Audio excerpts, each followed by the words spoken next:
não parar, não precipitar e não retroceder. Então dizer para esse cara, sabe quando nós vamos parar? Nunca.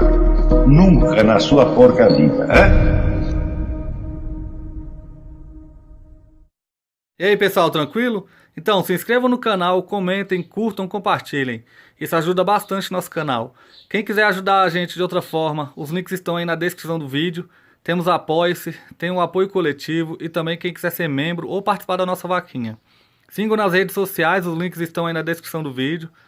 Então é isso aí, sempre com Deus, pátria, família e liberdade por um Brasil melhor. Valeu, pessoal, fiquem com Deus.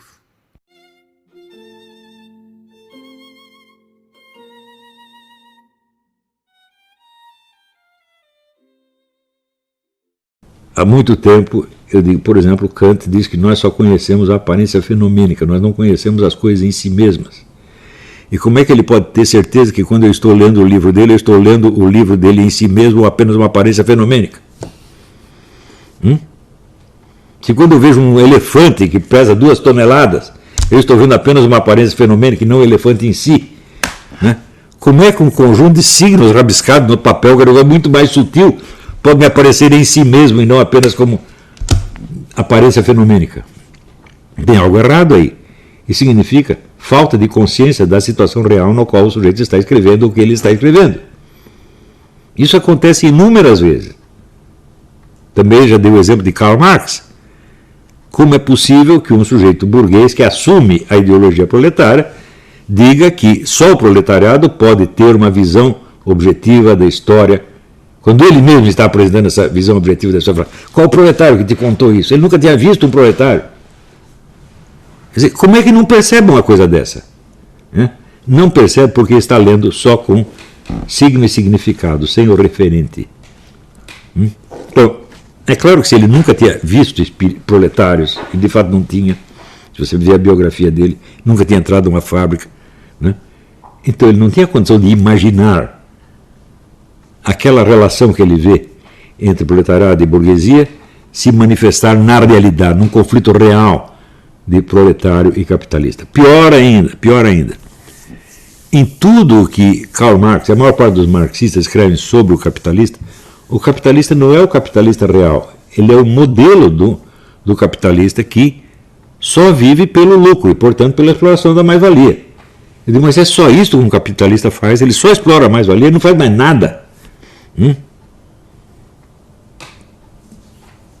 Ele não, sei lá, não joga futebol, não tem um amante, não come a mulher do vizinho, né? E às vezes ele não vai na igreja, né? É evidente que o sujeito vai na igreja, ele algum sentimento cristão ele tem, meu Deus do céu, por pouquinho que seja. E algum bem ele vai tentar fazer do jeito dele. Esse fator é fundamental. Você vê aqui nos Estados Unidos, por exemplo, a quantidade de contribuições que os burgueses dão a organizações de caridade aqui no mundo, e sobretudo nos países comunistas, que deram para a Rússia, que dão para a China, é uma monstruosidade. Sem o capitalista americano, não estou falando de investimento americano, eu estou falando sem ajuda caridosa de capitalista americano, a economia russa não existiria, a economia chinesa também não. Mas isso não entra dentro do modelo capitalista. O capitalista do qual os autores comunistas falam é um modelo e não uma pessoa real. Inclusive a do Hobsbawm. Ele de vez em quando ele conta algum fato que parece que desmente esse modelo, mas não é isso que ele leva em conta fundamentalmente. Ora, o Karl Marx, ele confessa logo no começo do Capital que os fenômenos que ele vai descrever é muito complexo demais. Então, ele não vai poder descrevê-lo pelos fatos, ele vai precisar usar, ele diz, vou usar a força da abstração. Então, o que ele faz? Ele cria aquilo que mais tarde o Max Weber vai chamar de modelo ideal. O modelo ideal não é um ente verdadeiro, real. Ele é um modelo constituído de uma relação lógica. Não é isso? Reduzido àquilo que interessa para aquela descrição. Então,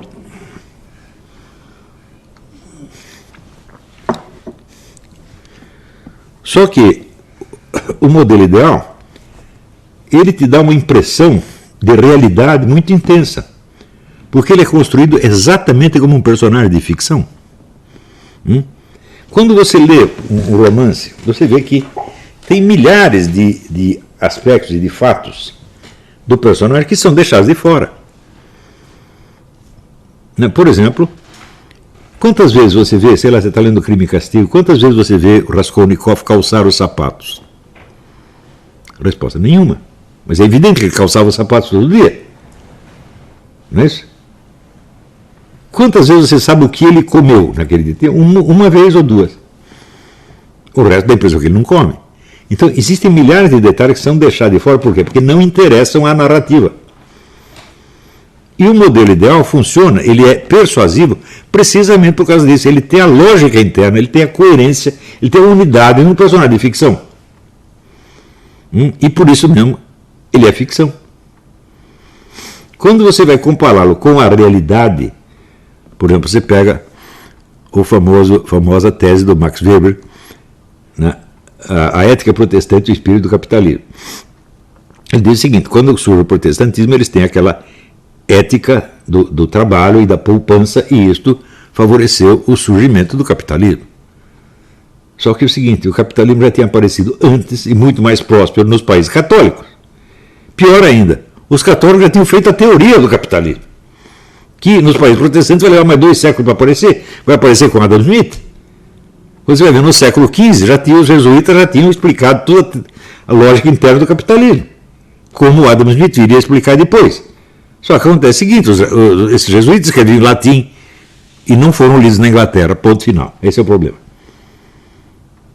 Então, veja, provavelmente a ética protestante e o espírito do capitalismo é o livro de sociologia mais famoso de todos os tempos e mais prezado. E a tese dele está 100% errada. Leiam o livro Rodney Stark, Myths of the Reformation, Mitos da Reforma. Ele ali simplesmente acaba com fatos, botando fatos. Ele acaba com a tese do Max Weber. Isso não quer dizer que o Max Weber não foi um grande sociólogo, simplesmente inventar esse modelo ideal já é um grande negócio. É como se tivesse escrito um romance, que é o romance do capitalismo nos países protestantes, na Alemanha, na Inglaterra, etc. etc. Bom, é bonito. E sem dúvida, isso interferiu no curso das coisas. Algum peso isso teve. Só que isso não explica fatos que aconteceram antes disso. Então, às vezes os fatos principais são os mais facilmente esquecidos, porque eles não combinam com uma narrativa cujo dramatismo dá impressão de realidade. Por exemplo, a impressão... Todo mundo tem ideia assim, da Revolução Francesa aconteceu por causa da miséria crescente, etc, etc. Não, a França era o país mais próspero da Europa. Não foi a miséria que causou a Revolução, foi o contrário. Né? Tinha muita gente ganhando dinheiro demais e não ia começar a ficar rico e falar, bom, agora nós queremos poder político também. A Rússia, a mesma coisa. Os últimos 50 anos antes da Revolução Russa, a Rússia foi o país que mais progrediu na Europa. A economia russa era mais próspera. E por isso mesmo deu bode. Então, a relação entre miséria e revolução, relação causal, não existe. Claro que a miséria tem algum papel na revolução, mas ela não é causa da revolução. Ela pode ser um argumento em favor da revolução. E o argumento que, uma vez usado, se torna poderoso. Porque o sujeito que está interessado, o sujeito está ganhando dinheiro. Fala, bom, mas eu tenho dinheiro, não tenho poder político. Aquele cara que é um pé rapado só porque ele é filho de não sei quem e está lá em cima. Então, eu quero poder político. Então, eu uso o argumento da miséria para obter o apoio dos miseráveis. É a coisa mais lógica. Então, claro, a miséria tem algum peso, mas não peso de força causal, e sim peso de argumento retórico, de argumento publicitário, e assim por diante. Ora, esta coisa que eu estou falando é essencial em toda a arte da leitura. Até para você ler um romance, você precisa ter esta ideia. O que seria preciso para que isto que eu estou lendo fosse real?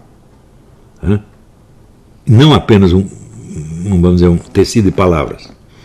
Quer dizer, você precisa complementar a história. Às vezes, por exemplo, quando você lê um romance, ajuda você tentar imaginar fisicamente os personagens. Fazer como se fosse um filme que se desenrola na sua cabeça. Isso ajuda. Porque se você vai só pelas palavras, tá certo? Então, você está lendo aquilo como se fosse poesia. Então, o que é a poesia? Já dizia o Bruno Tolentino. Poesia é uma maneira memorável de dizer. De dizer o quê? Qualquer coisa. Quer dizer, a poesia, ela começa e termina na palavra. Não há mais nada ali. Ela não precisa se referir a nada. O Carlos Drummond de Andrade diz, não se faz poesia com bons sentimentos, com belas recordações, se faz poesia com palavras. Você tem que procurar as palavras e procurar no dicionário. E daí você vai arrumando as palavras e sai a poesia. É assim que sai. A poesia é toda feita de palavras e de mais nada. Né? Então, ela pode descrever uma impressão, mas é a impressão aqui, verbal. Quer dizer, você começa, você tem uma emoção que se articula verbalmente dentro de você, quase pronta, e você termina ela e pum, saiu o poema. Quer dizer, a poesia é o que você quis dizer. Em geral, nós não conseguimos dizer o que queremos. Nós só conseguimos dizer o que nós aprendemos a dizer. E por isso mesmo não somos poetas. Né? O poeta é o neguinho que consegue dizer o que ele quis dizer. Que eu não estou falando poeta só o que escreve rima. Não. Porque uma vez eu falei isso para o Herberto Salles. Falei, Herberto, você é o cara que consegue dizer tudo o que você quer dizer. Isso é a coisa mais difícil que tem. Quer dizer, além do seu talento de romancista, ele tem esse talento de poeta. Né? Quer dizer, é a arte da linguagem mesmo. Não é isso? Tem muitos que são assim. Zé Geraldo Vieira era outra. É difícil dizer no livro do Zé Geraldo Vieira, é difícil você distinguir o que é o romance do que é uma poesia. Ele escreve páginas e páginas, que quando você vai ver, está tudo versificado, meu Deus do céu. Né? No livro O Albatroz, que não é o melhor livro dele, existe um negócio de umas 15 páginas, que você vai ver, é tudo verso de 10 sílabas, mas assim, está corrido, você não parece, não é linha por linha, está corrido. Né? Então, aquilo é um poema, né? Que está comemorando, celebrando, não é celebrando, está cantando a morte de milhões de gerações de jovens nas guerras, né?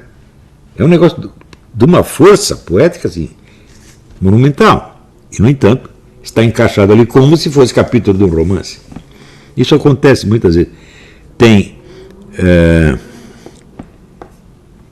eu acho que foi o Oswaldino, não sei, lembro se foi o Oswaldino Marx, não, foi o Josué Montello que escreveu um ensaio sobre a poesia na técnica do romance do Zé Geraldo Vieira. Né? Técnica que o próprio Josué Montello não tinha. O Josué Montello era eminentemente um narrador. Né? Se você pensar, a parte verbal no romance do Josué Montello tem pouca importância. O que importa é as coisas que estão acontecendo. Assim como no Otávio de Faria. O Otávio de Faria, na parte verbal, ele escreve até mal, se você pensar bem. Mas o que interessa é a sequência dos acontecimentos, a lógica dos acontecimentos. Eu não leio russo, mas dizem a mesma coisa do Dostoiévski. Diz que o Dostoiévski verbalmente não é tão grande coisa. Mas o encadeamento dos fatos é que é. Então esse é, como dizer, o romancista puro sangue. O Zé Geraldo não é puro sangue, né? Mas o Josué Montello é. Né? Não quer dizer que seja maior que o outro, são como se diferente de gêneros e não de qualidade do escritor. Né? E aí, pessoal? Estamos mandando aí caneca para todo o Brasil. Muito obrigado ao pessoal que ajuda o nosso canal aí adquirindo as canecas.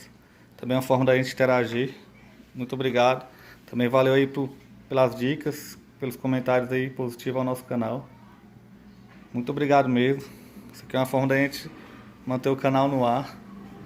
Tranquilo? Tamo junto aí, galera. Forte abraço. Muito obrigado a todos. Quem quiser é só encomendar. Essa daqui já vai para São Paulo, Rio de Janeiro, todo o Brasil a gente manda. Valeu, tamo junto.